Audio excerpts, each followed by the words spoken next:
For thousands of years, patriarchal religions have told us that men came first, and that women came from a man.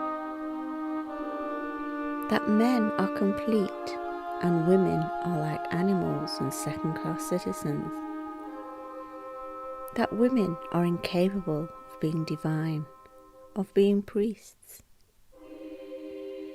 But right now, the divine feminine is returning. Before there was patriarchy, we had matriarchy. All the ancient tribes were led by women.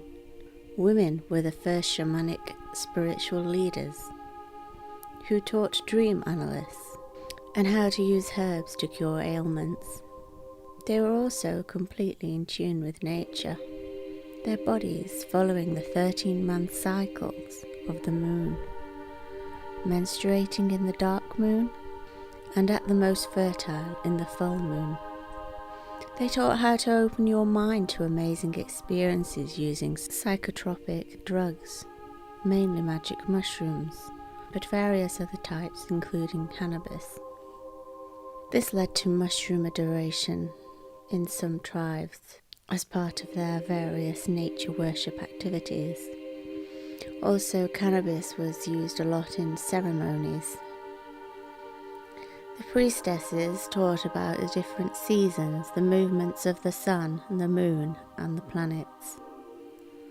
They could predict when things were going to happen by closely following these teachings. These women would produce female clones of themselves using parthenogenesis. Special ceremonies would be carried out to achieve this under the full moon. The women knew that they were the most fertile during the full moon, and so called it being impregnated by the moon goddess. Celebrations would happen at certain times of the year, mainly Beltane, as this was supposed to be the most fertile time of the year, not only in nature, but their own bodies, which are part of nature. Females do have a prostate and are capable of ejaculation. This sort of information has been hidden from us, because there didn't used to actually be males. There was only females, or you could say at that time there was no such thing as male or female, because the females were just producing clones of themselves. So you could argue that they were androgynous. However, females still have this capability now, so to be female is to be both male and female. The first male was born. There was a mutation on one of the sex chromosomes. Humans have 23 pairs of chromosomes. 22 of these are equally matched. The exception, pair number 23, the sex chromosomes, are matched in the female, who has an XX, and they are mismatched in the male, who has an X and a Y. We say mismatched because the Y chromosome is shorter than its matching X chromosome. The Y chromosome has been called the male chromosome, and the X has been called the female chromosome. These names are not completely accurate descriptions, but they have found their way into common usage. Because the Y chromosome is shorter than the X chromosome and is only found in males, some genes present on the mismatched X chromosome are present without any matching alleles. Thus, genetic defects on the Y chromosome affect only males. Females have complete and matching DNA strands, however males don't. Because women have two complete strands, they can become balanced and in tune with nature very easily. When trained, their bodies again naturally line up with the lunar cycles. They can easily learn how to open all their energy centers, chakras, and become enlightened. Unfortunately, most women have forgotten how to do this, because these teachings have been purposely hidden from us. It is also easier for women of certain ancient genetics to activate this themselves, as they can easily tune into the genetic memories. Other women will struggle more. A male, however, is missing some DNA, and to activate this within himself, he needs the help of a priestess. The priestess is trained in the Tantric arts and knows how to pass this energy on to the man under certain conditions, and the male will also have been trained in how to receive this energy. Once he has received this energy from the female, the priestess, this replenishes the shortened strand of his sex chromosome, Y chromosome, as the Kundalini energy goes up his spine and activates his pineal gland. Again, men of certain genetics can do this much easier than others, because there are certain chemicals that are contained within the female chemistry that she can produce when her chakras are fully open, when she is specially trained for this. Religions like the Catholics will say that women don't have chakras, and that is why they can't be priests and they can't be divine, because they're not complete. This is what the Catholics say about women, and various other patriarchal religions make these sort of claims that women aren't divine and that they are less than men. Because men even start out as women in the womb before the mutation occurs. Only when the mutation occurs do they turn into men. All humans have chakras, and if women didn't have them, men wouldn't have them either. And so they wouldn't have them to be able to activate them. And after many years of males being born, some of them had decided that they didn't like the women having all this power over them, that they would start to resent the women, feel jealous, and that's when they decided they would rebel. They took all the teachings from the priestesses and hid them, destroyed all the evidence of the truth which I've just told you about women being able to create clones of themselves and doing the special rituals that they did. All of that was destroyed, all that evidence removed, so that women would never know the truth about their own bodies and the divine qualities of them. And this is when Patriarchy was born. The men took the teachings and became the priests. They created religions around all this secret teachings, but hid it and made people have to go through them and their churches to find any kind of spirituality. But really they hid the true spirituality from the masses and kept it just for themselves. They didn't want people to find out that a man has to go through a woman to gain enlightenment. The men took the teachings and became the priests.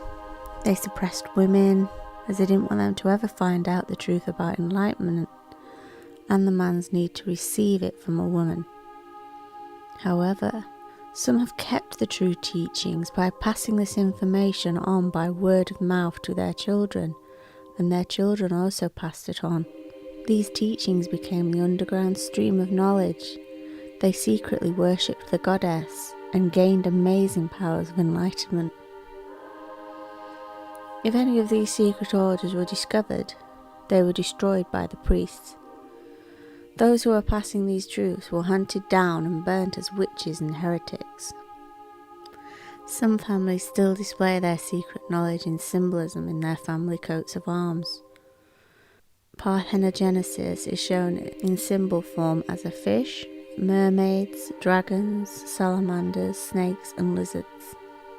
The priest made sure no one would dare to worship the goddess by demonizing everything to do with it. The feminine side was seen as left, so no one was allowed to use their left hand. Even today, the Italian word for left is sinistra, sinister. Lucifer was used as reference to goddess worship, as it secretly meant Venus, the morning star. Venus traces a perfect pentacle across the ecliptic sky every 8 years. So astonished were the ancients to observe this phenomenon that Venus and her pentacle became symbols of perfection, beauty, and the cyclic qualities of sexual love. As a tribute to the magic of Venus, the Greeks used her 8-year cycle to organize the Olympic Games.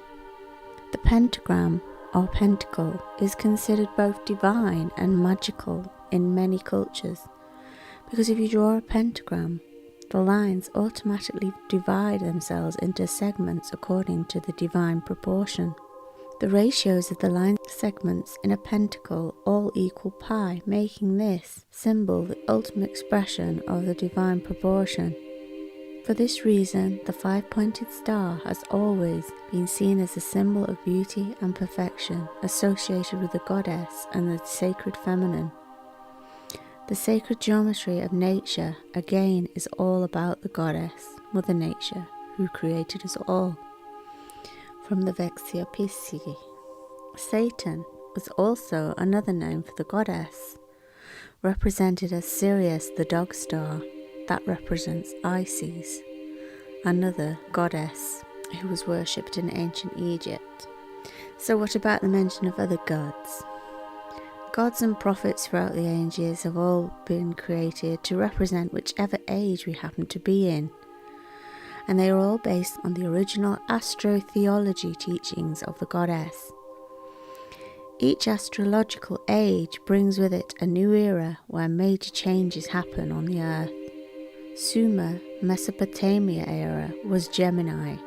This is why we have the stories about the twins or brothers, Enki and Enlil, one good, one bad, who battle to control the earth. These gods and prophets are all allegory for astrotheology. After the Sumer era, there was the Taurian era, which was the Minoan bull worship.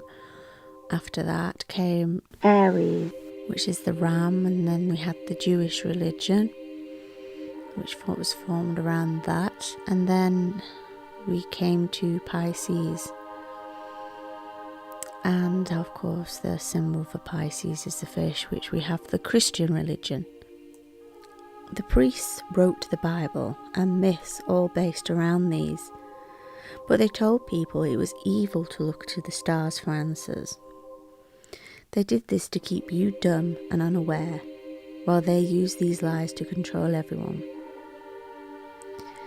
So the Bible was all allegory for astrotheology. And you will find that they say in the New Age, he said Jesus will be with you to the end of the age, and the next age will be Aquarius, and he says you walk into the house, the new house, a house, the sign, the star sign house, and you will see a man with a pitcher pouring water, and that is Aquarius. The divine feminine is now returning. At last have the truth revealed. At last we can have equality and harmony where women no longer have to be suppressed, and men will no longer need to feel threatened by women, because we can work together at bringing balance. And I'm Tau Tia of the Church of St. Mary and St. John, a Celtic Gnostic church, and also Grand Prioress of the International Priory of Knights Hospitaller Templars. Thank you for listening.